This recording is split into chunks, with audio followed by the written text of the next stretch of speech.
All right. Are we live now?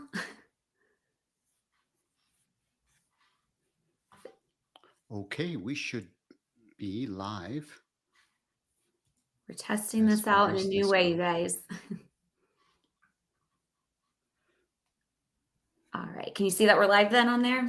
Yeah, I see we are live on Okay. my end. And Perfect. then let's go to our channel here. And let's see if we are live on our channel as well.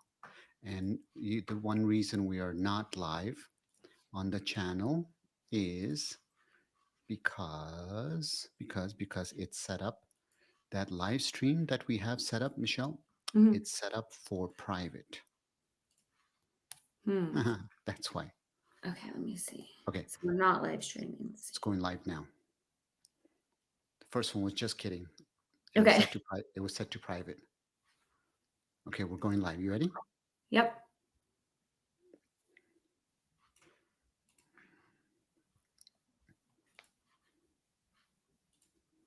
Will we be able to see the chat on YouTube?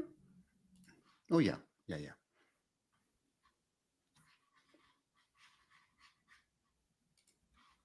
All right, let me know.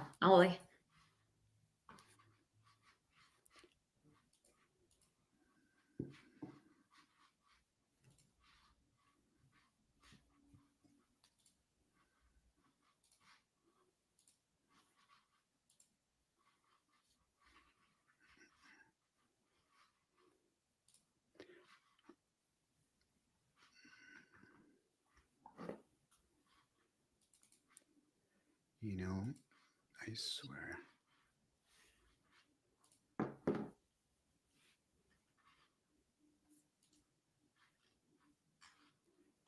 Details. Why does it keep putting us on private? So I did this myself and it worked fine. Michelle, let's go do it your way. Okay. Yeah. Okay, we'll start. You have the No, link there into it the is. app There and it we'll is. talk I then. got it. I got Oh, it.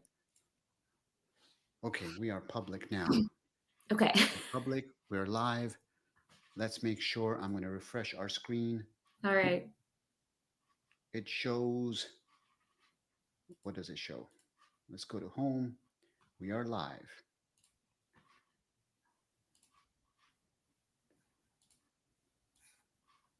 Okay. Guess what, Michelle? I think we finally did it. I think we're actually live. Okay. And Woo. I am double checking because it looks like I see ourselves on the YouTube channel and we're Okay. live. Perfect. Awesome. And you can see all the comments because I can't see any of that. Oh, you can't see any of that? Okay. I can see the comments and I'm going to say to everybody on the comments, I'll take care of the comment section. Okay. Oh, I got somebody just says from Glendale, Arizona. Yes, you Hello. are live. Yes, yes, Thank we are you. alive and we are live. Oh, So, and by the way, guys, for everybody who's logging in now, we were using a new software, so it is all my fault. I was trying to be technologically advanced. This is what we get for trying to be technologically savvy. So, if you have to blame anybody, it's not Michelle's fault. It is my fault that we're starting. What is it? 5 minutes late. So all my fault. I'll keep Again. track of the timestamps for questions that we answer, and then I will add that to the caption so that anyone watching the replay, or if you're rewatching this, you can go in and see what question we answered at what time and skip to that. Wow. So, Michelle, just so you know, we got people from Arizona, we got people from Des Moines, Idaho. It's amazing. We got people All from over the all over the place. place. I Welcome, love everybody. And by the way, for all of you guys joining, happy holidays. I hope you guys are safe. I hope you guys are healthy. And I know we have a lot of questions, and Michelle's going to take it away with the questions. it. So, Yeah. just wanted to thank you guys for your friendship, your support of this channel. So, thank you. Yeah. And Dr. Hashmi, so questions that people submitted ahead of time, I have all of those. Okay. And then anything that pops in through the chat, then if you want to chime in with Okay. those, I will start with one on this end.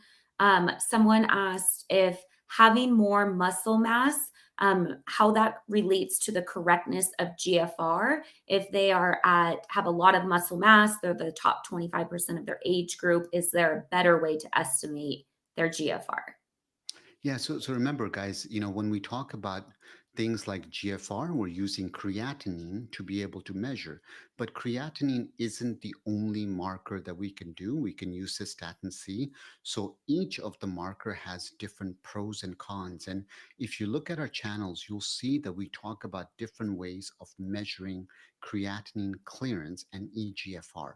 So bottom line is if somebody has a lot of muscle, we can do things like 24-hour urine collection to be able to overcome the idea of not taking their muscle into account. But the question that always comes up is should you be able to be very worried or should you change something? The most important thing is if you're taking supplements like creatine, those are things you definitely need to let wash out before you do the test because they will absolutely throw it off. If you have a lot of muscle in your body, you go in, your nephrologist, myself included, will be able to get around that. So don't worry about that.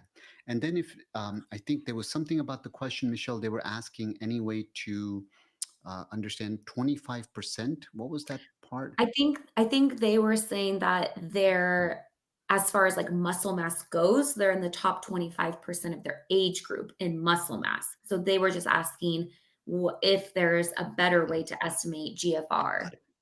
Yeah, because we can absolutely use different measures. We don't have to use creatinine as the only measure. So there you have it. okay. And then I'll give one question here that was asked by Casey. And Casey asked, at what stage should you start the process of putting yourself on the transplant list or dialysis? So, excellent question, Casey. In general, I have this rule that I came up with, gosh, now almost 15 years ago, and I call it the 15-20-25 rule.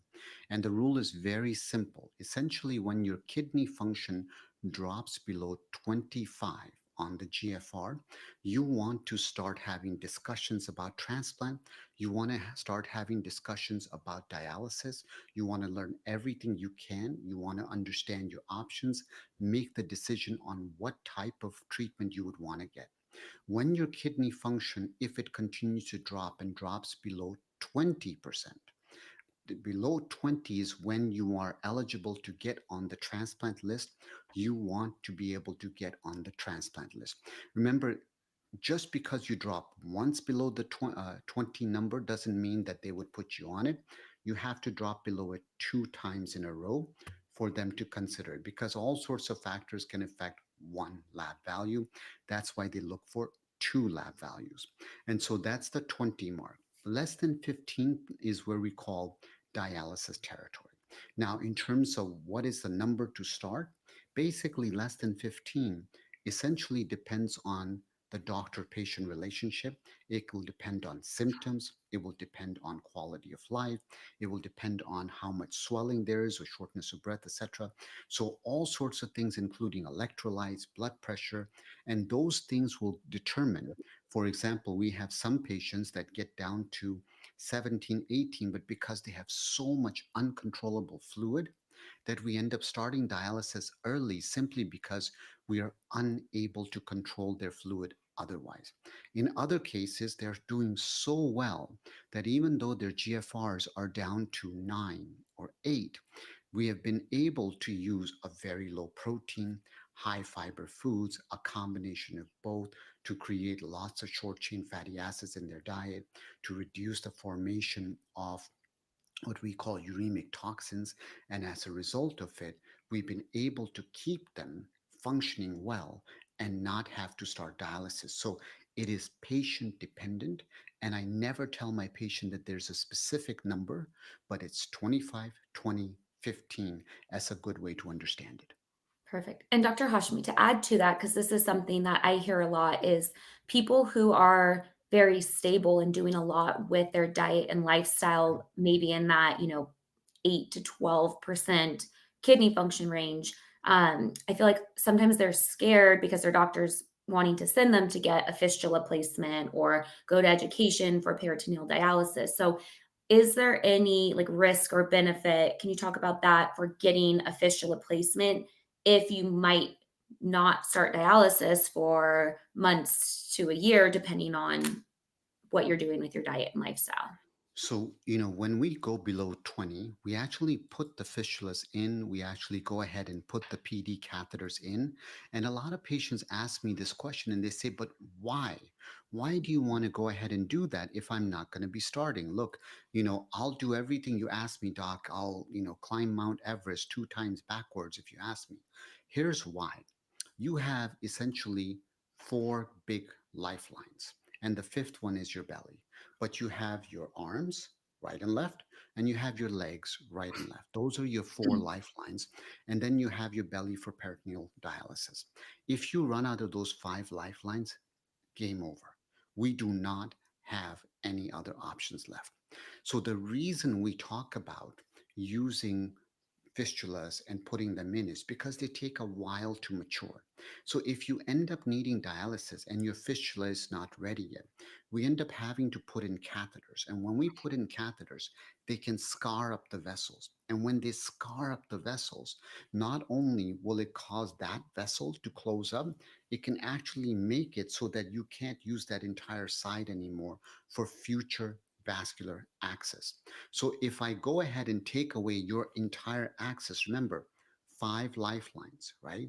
Four critical lifelines for hemo, one critical lifeline for PD. If I take away your lifeline, that is a very, very big deal. And that's why when you hear nephrologists saying things like, we want to start early, it's not because we're trying to be mean or anything. It's because we want to make sure that you'll be ready. With peritoneal dialysis, one of the things that we do very successfully is we do what's called a buried PD catheter. So we put it in and we put it right under the skin. You cannot see it on top of the skin. Nobody even knows it's there. And when we're ready, it's a simple procedure. It's done as an outpatient setting in the office, local anesthetic, and they can take the catheter out. It's ready to go. Very safe procedure. We're very successful at it, and you're able to do it very, very easily. So, in other words, please, if you have the option and your nephrologist is telling you about it, don't ignore that because it truly does make a difference. And it is truly one of those things where it is a life changing procedure. Thank you. Okay, another question we had, how much time does it take to go from microalbuminuria or protein leaking in the urine to chronic kidney disease? And is the progression a given or can it be reversed with or without medicine? This is it's a tricky question, right? Because now you're, in my humble opinion, I think we're talking semantics. Because in my opinion, if you have microalbumin, you have damaged the kidney barrier. That by definition is kidney disease. There's damage to the kidney or there's disease in the kidney that caused there to be holes in the membrane. And now you're spilling protein in there. Now, the next part of it is, well, can you fix it? The answer is absolutely yes. If you have high blood pressure, you take the blood pressure away, the pressure goes away, and oftentimes the kidney can repair the damage. If you have diabetes, you take the sugar away. So you reduce the intraglomerular, the pressure on the kidney, the hyperfiltration on the kidney, and guess what? It gets better and you have made it better. So that can also happen. If you have extra weight, you do weight loss, whether that's through dieting, that's through medication, that's through surgery, that's through other methods like fasting, whatever it is that you end up doing. If you do that, that takes the pressure away, and guess what? The kidney can heal itself. So just because we use the term CKD or chronic kidney disease, don't think of it as a negative term or as a permanent term. There's very few things in life that are permanent. I'm even learning that there's a gentleman out there who talks about longevity who's managed to fix his hair loss. I'm going to look at his protocol for fasting. Yeah. That's a And joke. I think that's a good point too. A lot of times I hear people talk about, they say, I have chronic kidney failure or I have kidney failure stage three. And that's just like, they don't think it's not kidney failure until it reaches end stage renal disease. And so kidney disease stage three is not kidney failure. Kidney disease stage two and four, I mean, none of those are kidney failure. And there's a lot that can be done with diet, lifestyle, medication, and management to preserve that kidney function. All right, let me go to the questions here. So Fiona asked the question, is there anything in particular that somebody with multiple myeloma should focus on when kidneys bounce as low as 20% at times? So, Fiona, first of all, I am so sorry if it's you that's going through this. This is very tough. Multiple myeloma and other types of cancers are very difficult. And when we're going through light chain diseases such as these, they are difficult and the treatment can also be very difficult. The thing to understand is anytime you're going through an overproduction of light chains in the body, and whether the treatment involves certain types of chemotherapy or immunotherapy, you want to understand all the basics of kidney disease, all the stuff we talk about in terms of the diet. That includes low protein diets, that includes using higher fiber foods, that includes changing the gut microbiome, that includes sleep, that includes stress, that includes exercise, that includes positive, healthy relationships. Those things will always, always be key. And those are the things that you can absolutely control. And you want to focus on that so that your healthcare providers can focus on the treatment portion of it. And those can definitely put the odds in your corner to be able to raise your kidney function. Got it.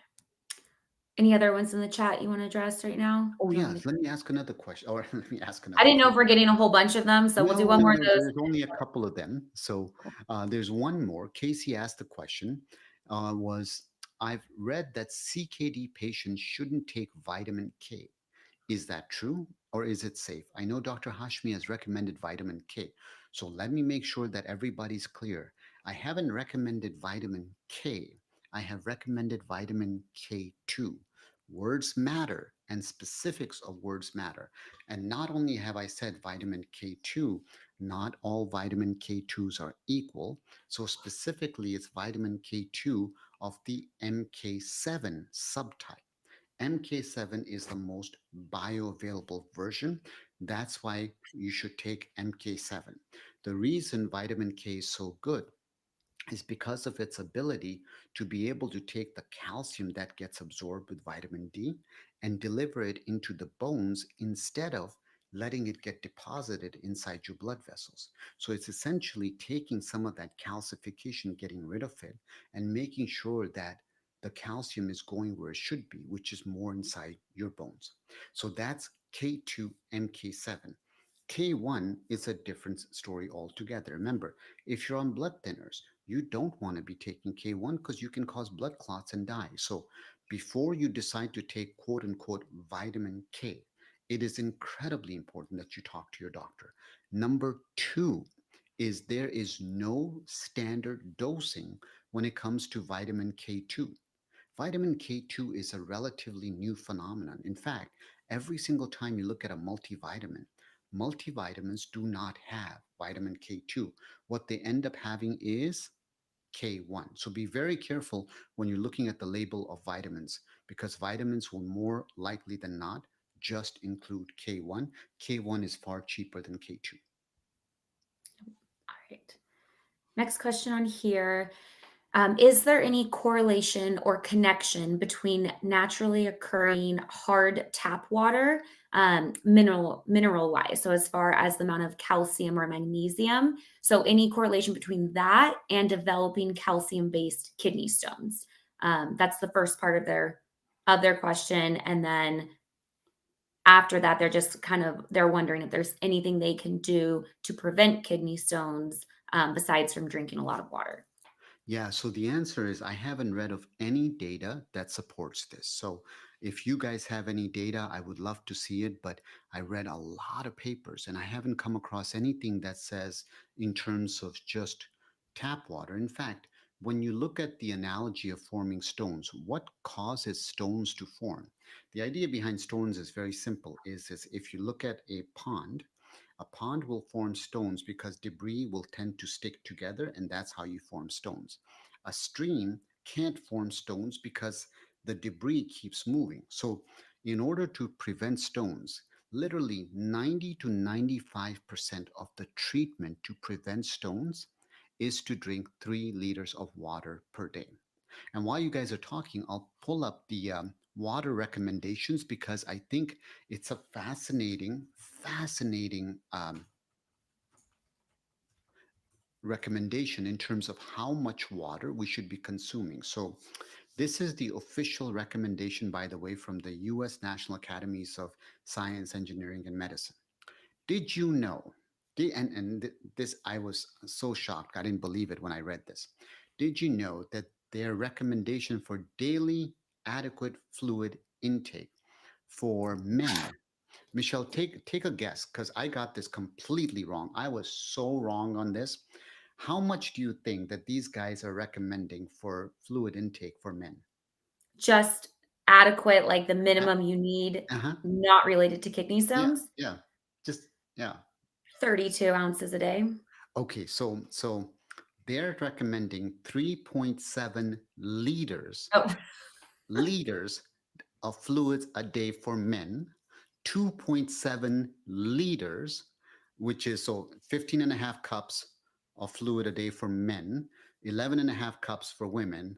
Don't ask me in fluid ounces because, I have no idea what that translates into, but 3.7 liters. You know what I tell my patients for kidney stones? I tell them to drink 2 to 3 liters of water a day to prevent stones. And here, these guys are recommending 3.7 liters, right? So the bottom line, the take home message that I want all of us to understand is number one is none of us drink enough fluids in a day. We don't. If you look at the 1960s recommendation of 8 ounces, eight glasses of water a day, 8 ounces each.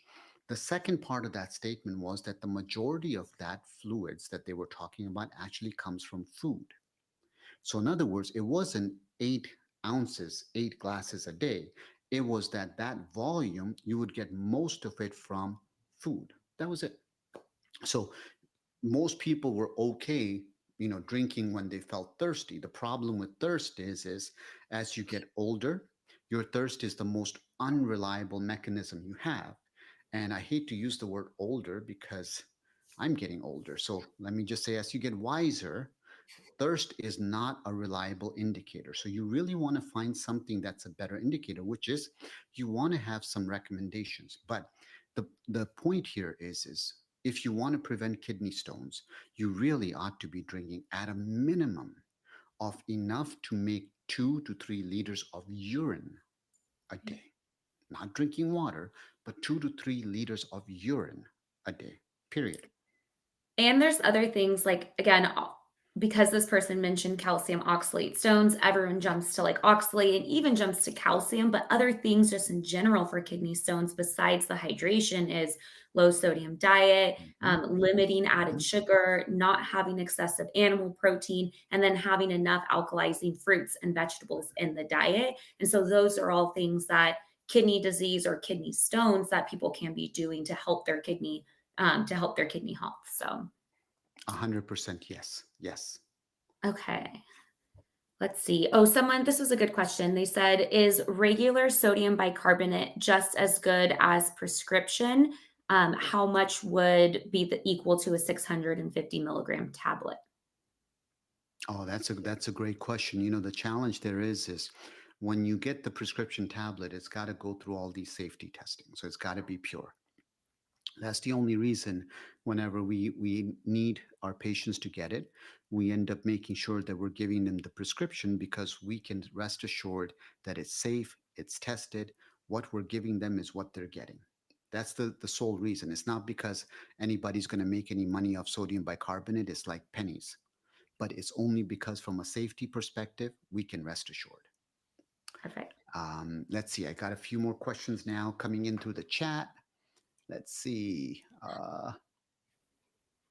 Oh, hello from Phoenix. Another Phoenix, Arizona. Awesome. Oh, Michelle, Nettles tea. Is this tea worth drinking like it was my job? Um, I mean, no, I would so anything with like herbal teas, you do always want to be again run it by your doctor and your dietitian and be mindful of it because stinging nettle or nettle teas are things that it's confusing because you'll find it on some things that say, okay, it's good for kidneys, and some things they'll say, okay, it's kind of acting as a diuretic. Maybe it could be dehydrating. So no, I think water should be the only thing that people should be drinking, like it's their job. And we just talked about that. And then any type of herbal tea, then you would want to be checking with your healthcare team to see if your specific situation, if it's okay for you to be taking. That's very cool. Let's see. Ayobami Akintola asked, hello, Dr. Hashmi, what do you say about a GFR of 77 without proteinuria? I say, awesome, great job, keep it up. And just remember, when you're above 60 and you're staying there, that's great. Ultimately, the goal is that you're looking for signs of kidney damage, which are things like protein in the urine. You're looking for secondary signs, which are things like, do your blood pressure elevated? Do you have elevated sugars? Right? Is your cholesterol elevated? Do you have markers of inflammation? Those are all the secondary signs that you're trying to avoid. And that's it. So if that's the case and you don't have any of those things going on and your weight is okay, which is a marker for inflammation, then good job. Perfect. Okay. Let's see. This question, I'd like some guidance on useful preventative measures for early stage 3 CKD, specifically membranous nephropathy and reducing proteinuria. Yeah. You know, membranous is interesting because a third of the people get better, a third of the people stay the same, and a third of the people get worse.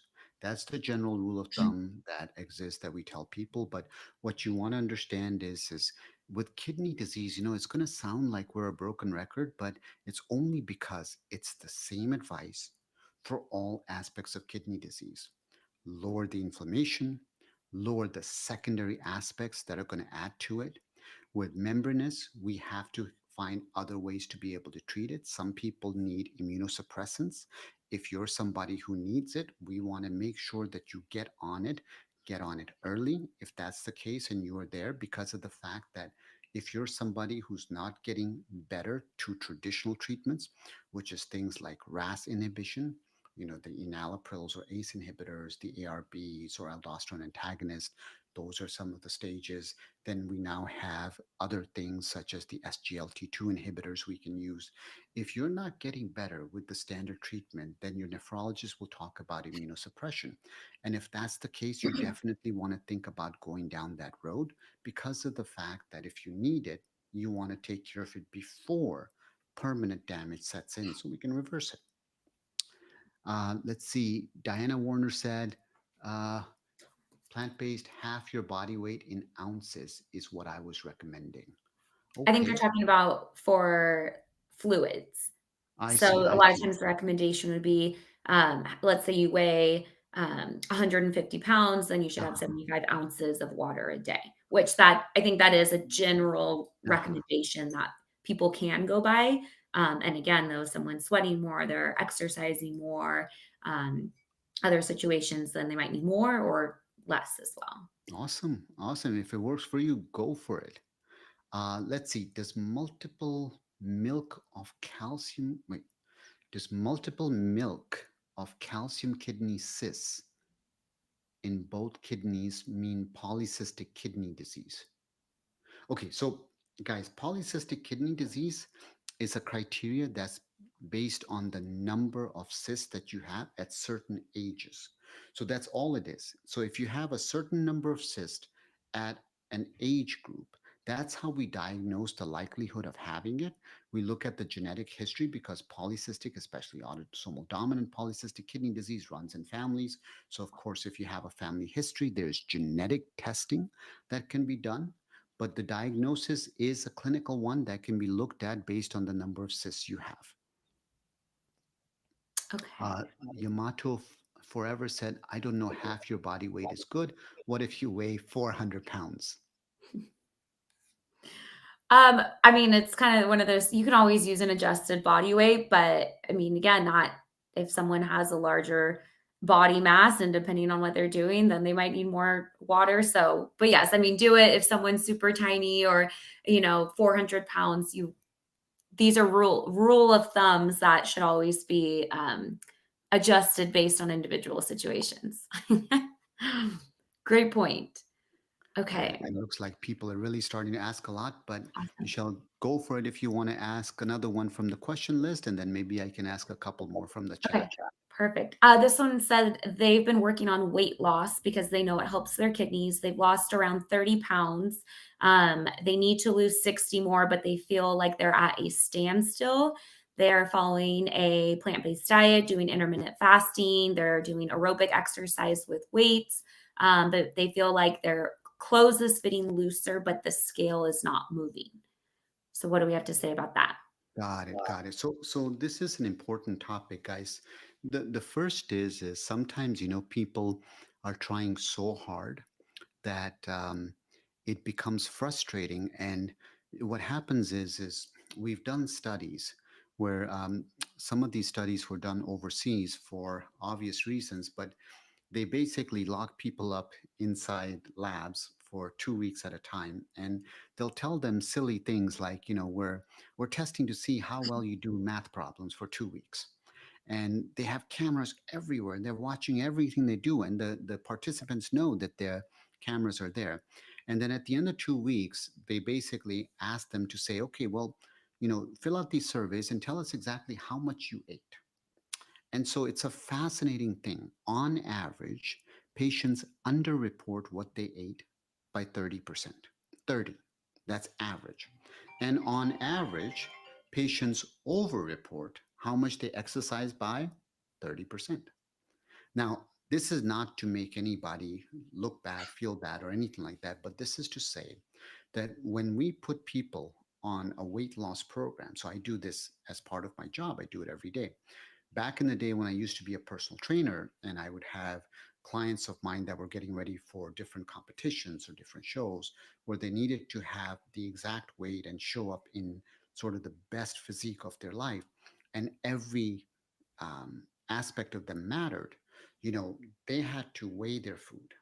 They had to be so strict. Now, that degree of strictness is not practical for anybody, but there's a point to that. And the point is this is when you're trying to lose weight, you have to understand that you got to start building patterns in your life. And those patterns are important first. You got to realize slow and steady is going to win the race. You're looking at a rubber band. And the rubber band effect is this. If I put you on a liquid diet, so I can take you right now, I don't know who this person that asked the question is, but let's say that, I get patient A. Patient A comes to me and they want to lose weight. And, I'm a doctor in the private field. And they're like, yeah, I want to lose 100 pounds. Great. Come see me. I put you on a liquid diet. And with this liquid diet, they start to lose massive weight. First week, they're down 10 pounds. Second week, they're down 15 pounds. They're losing all this weight, and then they go back and I don't see them for a couple of months. They come back and they've gained all their weight back. What happened? It's very simple. There's this idea of the hypothalamus reset theory, and this concept is your brain has a set point, and it always tries to bring you back to that set point. So if you lose weight really fast, it's like the body says, wait a second, I'm undergoing shock. And so the brain says, this person is trying to kill me. It does everything it can to try to pull the person back to the original weight. How does it do it? It's very simple. It will slow your metabolism down. It will make your sleep very bad. It will make your energy really bad. It will make your mood really bad. All those things will get worse. So if you want your weight loss to be successful, first thing is slow down. Slow down. Stop trying to go crazy. You know what's crazy about intermittent fasting is I'm a big believer in intermittent fasting. I have reviewed so much data on it. But where I'm not a big believer in intermittent fasting is in OMAD, 1 meal a day. So just because something is good, it doesn't mean that if you take it to the extreme, it's better. Some people come to me and say, well, I can do a water fast for 2 weeks. Okay, how is that going to be healthy? What about electrolyte derangements? There's all these doctors out there that are saying, well, just come and do a water fast with me. How often are you checking their blood test? What if the person becomes hyponatremia under your care?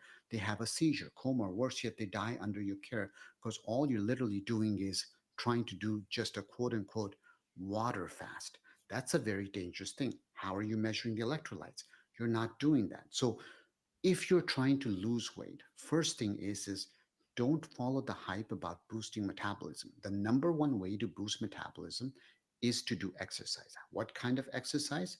Make sure that there's resistance training 2 to 3 times a week, along with cardiovascular training.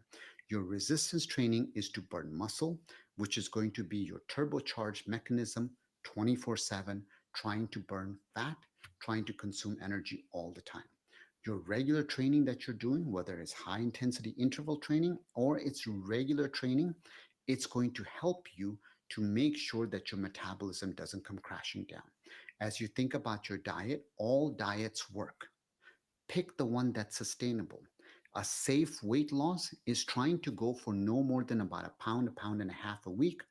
If you lose a pound a week, it is 52 pounds a year. For the love of God, in 2 years, you would have lost 100 pounds. How is that not insanely amazing? But we don't look at it that. We're so excited about drugs like Ozempic, Zepbound, where we're talking about, well, we got to lose 100 pounds in 2 months. My patients who lose massive weight, they gain massive weight. My patients who've been with me for years, who've lost 100, 150, 200 pounds, they have kept it off. And the reason they've kept it off is we never went crazy. So keep that in mind. I hope that helps you. And great job in losing the first weight. And if you keep this up, you will lose it. Just Yeah. trust the process. And I think it sounds like the person, they didn't say how long it took them to lose this first 30 pounds, but um I mean, you're exercising, you're eating, they said a whole food plant-based diet, they're losing weight, they're having resistance training in there. And the thing is like the number on the scale, if you're feeling your clothes fit differently and you feel like your pant size and all your waist like circumference is going down, then that's great because you don't want to just lose a bunch of muscle with rapid weight loss. You want to be doing it, slow and steady, like Dr. Hashmi said. But sometimes the sign of that is that you notice it in how your clothes fit before you see the numbers on the scale. And then the only other thing I would say with exercise is don't be afraid then to, if you've been doing that routine for a while, switch it up. Can you increase the weights that you're doing, the intensity of the exercise, add in other type of aerobic exercise depending on what you're able to do. But switching up the type of exercise too can also help with that weight loss journey. All right, what do we have in the chat, Dr. Hashmi? Okay, let's see. Is coffee tea safe for people at risk for osteoporosis? I heard caffeine leaches calcium from the bones. All right. Sorry, No. I'm writing down our timestamp for Oh, no, no, osteoporosis. no. No, the answer to that question, Casey, is no. If you like coffee, go ahead and drink coffee. You don't have to worry about that portion. The ideal amount is no more than 2 to 3 cups. If you go above that, then you're going to run into issues. So if you're looking for sort of the sweet spot without having side effects, that's about 2 to 3 cups. Caffeinated and decaffeinated both have really good benefits as far as that goes. So you can be safe doing that. And if you're worried about osteoporosis, just remember the number one way to fight osteoporosis is resistance training. Start early, start often, do it more. Yeah. And we have episodes on kidney disease and coffee and that safe, level as well. So can always go back to and view those. Michelle, this is a question for you. This is a gentleman who is 6'5", 260 pounds, 57-year-old. He's asking, what would his max protein intake be? Well, I mean, first of all, I think, did they say what stage of kidney disease they have? No, no. So okay, first of all, calculation, I can give like general calculations of how people with kidney disease should calculate. So if you take your weight in kilograms, and you multiply that, again, if it's stage 3 to 5 chronic kidney disease, not on dialysis, that would be anywhere from 0.6 to 0.8 grams per kilogram protein.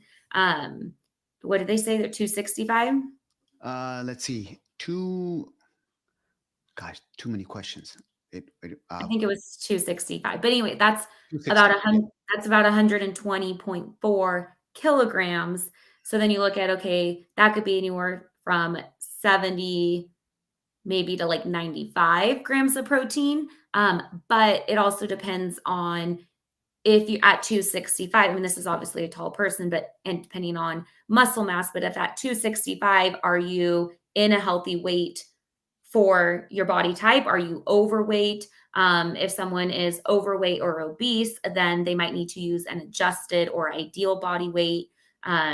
So just take that into mind. And then what's considered to be excessive protein with kidney disease is you don't want to go over 1.2 grams per kilogram body weight. All right, let's see. Sheila asked, GFR is 62, protein, albumin creatinine ratio still 300 after taking Jardians, 10 milligrams advice. So remember, with Jardians, you can still go up. There's room to go up to 25. That's number one. Number two is you want to look at what are the risk factors. Is it because we're diabetic? Is it because our sugars are not at the ideal number yet? If that's the case, let's work on that. Is it because the weight's not optimal yet? Let's work on that. Is the blood pressure not optimal yet? Let's work on that. Those are the basics you want to make sure are optimized. If those are all optimized, and then Jardians is only at 10, you can go up on the Jardian. So you still have room as far as that goes. Let's see. Michelle, what about bone broth, mushrooms, and CKD? Well, I assume those are two separate questions. So bone broth, I would usually the probably the biggest like risk with bone broth is it's going to be a high protein broth. So usually like a cup of bone broth, I think can be 8 to 10 grams of protein. So someone on a lower protein diet, that's coming from an animal source, and then that can just contribute to more protein depending on how much you need.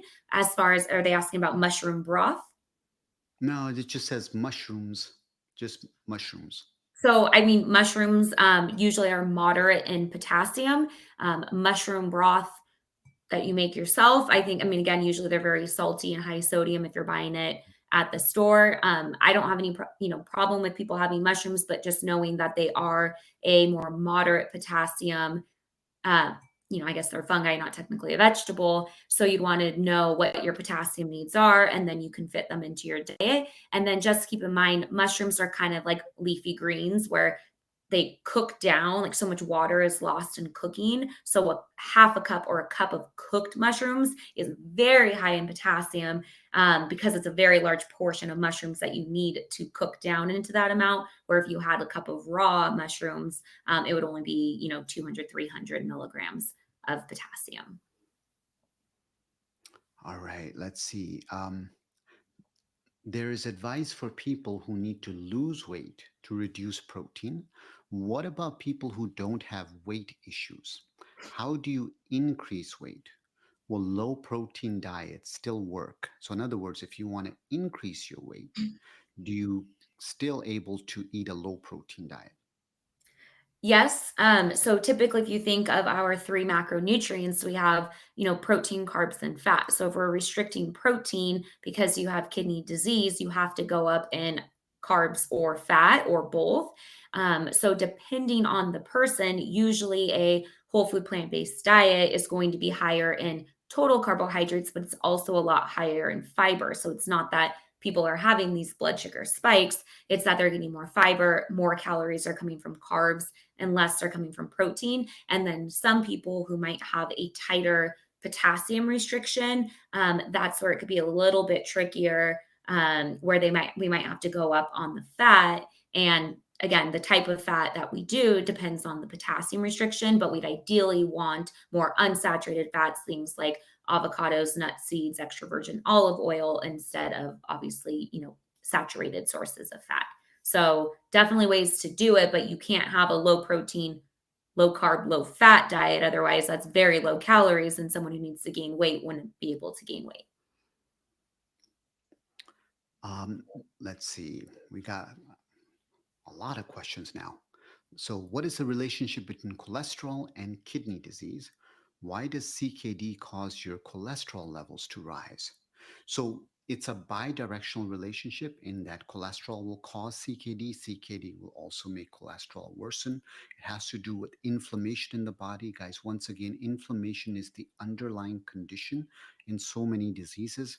It turns out that when we think about a disease like Alzheimer's, it's a fascinating article that just got published. Alzheimer's dementia is now being linked to a bacteria inside our mouth that has to do with folks that may not necessarily have proper dental hygiene. They might not be brushing and flossing properly, and that bacteria leads to massive inflammation. And it has these byproducts that get released that end up in the brain that leads to plaque formation. That's a really interesting theory behind that. With kidney disease, there's all this inflammation that leads to overproduction of cholesterol. Cholesterol goes, leads to worsening inflammation that also leads to kidney disease. So it's a circular theory. The only way to lower that, of course, is to get the root cause, and the root cause always is inflammation. The more types of foods that are processed, the more types of things in our lives that are stressful, the less sleep that we have, the more that we're chasing the mighty dollar, the worse off our lives end up becoming. The more we express gratitude, the more we express kindness, the more we stop sort of, you know, doing some things that we keep seeing on social media, the more likely we are to actually become happy. And there's a, I'll digress for 2 seconds, but there was a really interesting video I happened to watch on my feed today. And the gentleman was telling a story about a Mexican fisherman. And so he talks about a Mexican fisherman. And he says there's this American businessman goes down to Mexico and he sees this Mexican fisherman. He's sitting there and he's fishing. And he asks the Mexican fisherman, he says, well, what do you do? He says, well, I fish and this is the best waters. I come in the morning, I fish, I get enough fish, I take it with me, I go back to my family, I enjoy everything, and we have this great meal. We then take a nap and we get up and we have dinner and I wake up in the morning and I do it again. It's like, but you know what you really should do? You should get a few of your friends and you guys should come here and you guys should all fish and then you should take that fish and you should go to the market and you guys should try to sell it. And once you sell it, you'll actually make more money. And then with that more money, you'll actually be able to buy more fish. You'll actually be able to open up a shop. And with that shop, you'll be able to corner the market. And with that cornering of the market, you'll see that you can actually build bigger factories. And before you know it, you can get to the United States and you can have essentially a whole corner market. And once you do all of this, you'll make so much money that you'll get to spend time with your family. And the guy looks at him and says, but I already spent time with my family. You see, the thing that we're chasing the most is sometimes the thing that is so simple, it's already there. A lot of people say this thing about chasing money and doing all this stuff. So finally they can have this big house and all this stuff to sit there and enjoy. But your health is gone, everything else is gone. And the only thing left is all the diseases. So as we talk about kidney disease and all this stuff, don't forget the basics of sleep, of exercise, of gratitude, kindness, of eating more plants, that these basics, as boring as they are, they might just save your life. Okay, let's see. Jay said, I had bubbles in the urine when I started keto. I went off keto and bubbles came back. Could you explain what might be happening? Interesting question. So Jay, what happens when you go on keto, or what happens when you go on plant based, or what happens when you go on any diet? Is essentially a few things. As you get rid of all of the junk and processed foods, you're going to find that you're able to remove a lot of the pressure. So if you're eating a highly processed diet, you will find that if you're spilling a lot of sugar, you're going to take a lot of protein with it. So your proteinuria will actually reduce because of the fact that you're doing that. With keto diets, we do show that you can lower your proteinuria. The problem with keto diets is when people go off of them, their sugars oftentimes get worse. So keto is great if you can stay on it. The challenge with people is they want to go on keto, but then they want to go off of it and go have their junk food. That on off cycle is actually very bad. And that's where people get into trouble. Keto has a role in CKD, and you can do a safer version, which is a plant based variant of keto diets. But just remember, if you're going to do it, you have to stay with it. You can't go bouncing back and forth and eating really high sugar foods, switching to keto, going back and forth. That does a lot of damage to the body. Yeah. Okay, a question that we had before, and it kind of a long thing, but basically the person is having a lot of itchiness, edema, mental fog, hair loss, their urine output changed, their breath tastes like acetone. Mm. They said when they lay down, they have flank pain, and basically they're frustrated because they feel like they keep going to the doctor and saying there's something wrong and something wrong with their kidneys, and the doctor is saying that there isn't anything wrong with them. They think it's all in their head, and they just don't really know how to convince their doctor that what they're feeling is real and is happening. Is Do we have any advice for that? This is first, it's very tough because sometimes blood tests can't tell everything. So it's not to say that your symptoms aren't real. Maybe there is stuff that's going on. And maybe there is stuff in terms of your diet, there's a vitamin deficiency. So, this is where talking to somebody like Michelle is a very important thing so that you can sit down. And it may very well be that there's nothing wrong with your kidneys per se. So, in other words, you may think that it's kidney failure, but maybe there is nothing wrong with kidneys. That doesn't mean that there isn't a vitamin deficiency, doesn't mean that there is something else that's an opportunity to correct itself. We see people with all sorts of stuff going on. I've seen people with emotional trauma who can manifest as all sorts of symptoms. It's not to say that these symptoms are not real, they're very real. And they have, we see electrolyte issues in people who are being abused. So, in other words, Yeah. everybody's symptoms are real. You have to, one, respect those symptoms and you have to explore it. Now, with kidneys, what we can see is the most obvious things going on. And those are the stuff that we know for a fact is the stuff going to damage you or not. So if we're looking at it, we can measure your urine, we can measure your electrolytes, we can do 24-hour urine collections and all of that. If your kidney doctor has done all of that, great. Then you can take a step back and say, at least that organ you can look away from. But that doesn't mean that there's other things you can look at. So, part of this is there are patients where honestly I cannot figure out what's going on. And my job is to tell my patients and be honest about the fact that maybe there is something I don't know. I'm willing to ask my colleagues and ask the people. Sometimes what I find in healthcare providers is sometimes the ego gets the best of us, whether it's doctors, it's pharmacists, it's dietitians. You never want to be in a situation where you feel like you have all the answers. And my job is always to say, I don't have all the answers, and I'm willing to step back, either read about it or ask about it. So I'm so sorry you're going through that. Yeah. All right. Anything in the chat? Let's see. If you get COVID, is it worth it to take Paxlovid or another treatment if you have chronic kidney disease? So, with our patients, the answer is absolutely yes, because we've seen throughout COVID the devastating impact that we saw our patients with chronic kidney and how many of them died because of COVID. So, when we have our patients who get COVID, the answer is yes, we do that. We definitely recommend the vaccine for them. I've gotten more vaccinations in terms of COVID vaccines than I can count, but the answer is yes. Uh, Yamato Forever asked if your weight loss has stopped, you might want to get your T3 thyroid hormone checked. Mine was low and losing weight is a struggle. Yeah, so in general, when you see a weight loss specialist, we'll always check all of those things. We don't even look at anything. That's all part of the basic workup we do. We check all your thyroid levels. We make sure all those basics are checked and so forth. Um, Ayobami said, thank you, Dr. Hashmi, for the stuff. What can I do to lower 1.3 creatinine and 900 plus CKT? I don't know what CK, Michelle, what is CKT? While other markers are normal, I was told to stop all forms of exercise and intermittent fasting, only walking. I'm assuming, so the 1.3 creatinine, it doesn't bother me that much.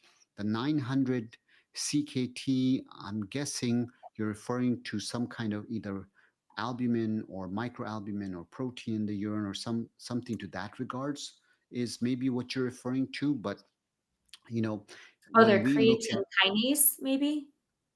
oh, creatine kinase, Yeah. maybe. Okay. Oh, CK. That, I see. yeah, Oh, they're you're right. creatinine kinase.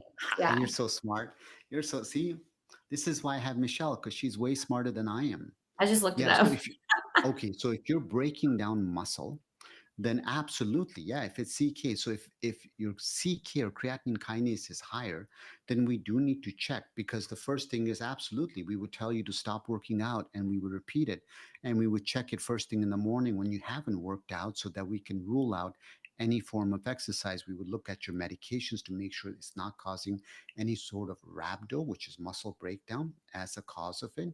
We can also check urine studies to make sure we're looking for muscle breakdown products to be able to check.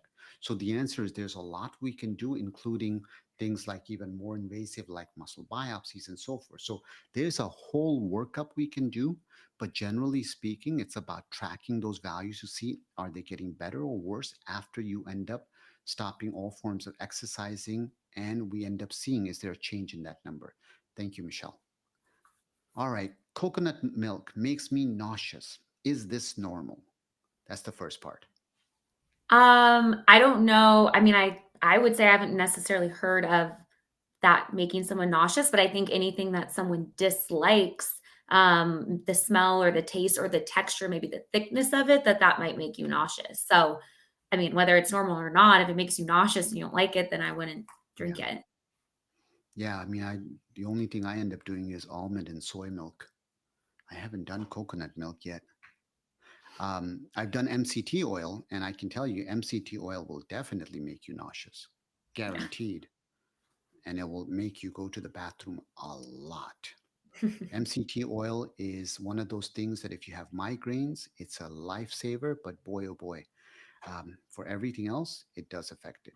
Susan asked, stage 2 CKD, blood pressure is mostly 150 plus and 80 plus. Does that mean my kidneys are failing more? So, Susan, definitely you want the blood pressure to come down. You definitely want to work with your nephrologist. This is a huge opportunity to focus on those blood pressure numbers. In the past, we used to talk about getting those numbers less than 140. We now talk about getting those numbers less than 130. All right, Michelle, we got 2 minutes. Let's see if there's any questions we haven't addressed, um, that are very different from others. One that I think you've briefly talked about before, but they were basically asking, is black licorice harmful for the kidneys? Yeah, we've we've kind of talked about this a few times. It's not one that comes up very much. It's actually one of those rare diseases that we've talked about in the past. So if you guys go to our channel, you see there's an entire episode that we have on there. Not too much as far as you guys need to worry about. It's there's a syndrome associated with it in terms of that going on, but really for most people, most intensive purposes, not so much. If you do end up eating it, just really please be mindful and eat it in moderation as far as that goes. Yeah, it's the what is it? The glycyrrhizin or whatever, that's from the licorice Exactly. root Glycyrrhizine. that Right. could be in black Exactly. licorice, and you'd have to be eating a pretty good amount of it, um, for that to be a problem. Exactly. All right. One Okay. last I one, think let's that's, do. you got one more? Oh, go ahead. I didn't know if you were about to read one. No, I think we have a lot more. But what I would say is because we are at 6 o'clock, I just want to thank everybody. This is basically our last one of the year, Yes. and we have finished 2023. Yeah, So that's happy crazy. New Year. We'll be back in January, Mhm. and, in the community page of the Plant-Based Kidney Health YouTube channel is where the day before we go live, you can submit questions, but as you can see, we get lots of questions live, we get lots of questions submitted ahead of time, and so we try to get to as many as we can, but we're gonna keep doing this on a monthly basis, the 3rd Tuesday of every month at 5 p.m. Pacific Standard Time. Thank you guys. Happy holidays to everyone. See you guys next Bye bye year. now. Bye, Bye. Dr. Hashmi.